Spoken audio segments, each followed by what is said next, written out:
Welcome back to Ben's Book Club. Today we are diving into the book How to Talk to Anyone. Okay, let's get into this. This book has sold millions of copies with a really bold promise to turn pretty much anyone into a master conversationalist. And it all starts with this one fundamental question. And you know what?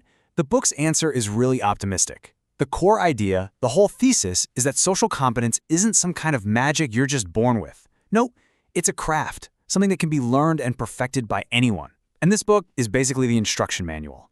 Lowndes breaks it all down into, get this, 92 specific practical techniques. You can think of it as a complete social toolkit. Today, we're going to look at some of the most powerful tools from that kit.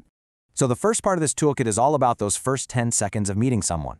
Lowndes argues that people form an opinion of you almost instantly, often before you even say a single word, based entirely on nonverbal cues. The first tool is one of the most famous ones from the book. It's called the flooding smile. And this isn't just any smile, okay? It's a very specific, timed action that's designed to feel incredibly personal and sincere to the person who sees it. And here's the psychology behind why this actually works so well. That little pause, that's the secret sauce. It makes the other person feel that they are the specific reason for your happiness. It's so much more powerful than just a generic automatic smile. Okay, this next one is about showing undivided attention, which, let's be real, is a crucial and incredibly rare thing in our super distracted world. It sounds simple, almost a little silly, right? But this physical act sends a massive signal. It says, you are the most important person to me in this moment. It's a nonverbal way of communicating total respect and focus, and that is just incredibly powerful for building instant rapport. Okay, so you've made a great first impression with your body language. Fantastic. But now, you have to actually talk. And this, right here, is where most people fail.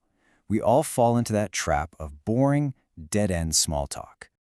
So to fight this, Lowndes gives us this rule for answering those really common everyday questions like, where are you from? Or, so what do you do for a living? And this just shows the difference so brilliantly. A one-word answer, it just kills the momentum.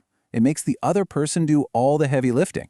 But if you add a small hook, a little piece of trivia, a metaphor, or a tiny story, you give them something to grab onto.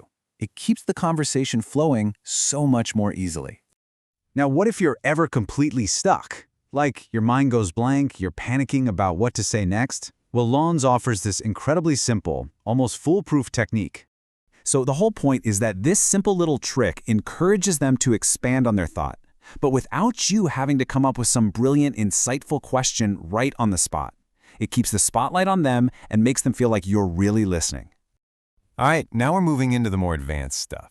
These are the techniques designed to go beyond just the pleasant chat and actually create a real memorable bond, and to do it pretty quickly. This next technique for instant connection is purely psychological. It's a little mental trick you play on yourself before you even meet someone new. This simple thought experiment is so powerful because it subconsciously changes your entire vibe. It relaxes your face, it warms up your eyes, and you just project this instant, genuine warmth that people find incredibly magnetic and disarming. You can also speed up a connection by using inclusive language.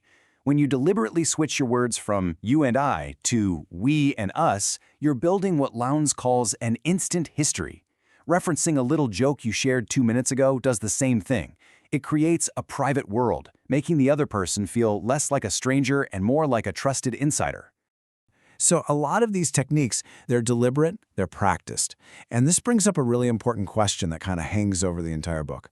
Is this a toolkit for genuine connection, a way to help other people feel comfortable and seen? Or does it risk turning our most human interactions into some kind of calculated performance? Now, the book itself argues that sincerity is the key ingredient here, that these are tools to express genuine warmth you already have. But critics, and maybe even some of us, might wonder, can you get too good at this? Can you come across as slick and untrustworthy instead of genuine? It's a fascinating line to walk, for sure. And this is really the key takeaway to think about. Ultimately, the book gives you the tools, but how you use them and the intention behind them, that's what truly defines the outcome. That was our look at how to talk to anyone. Subscribe so you don't miss an episode.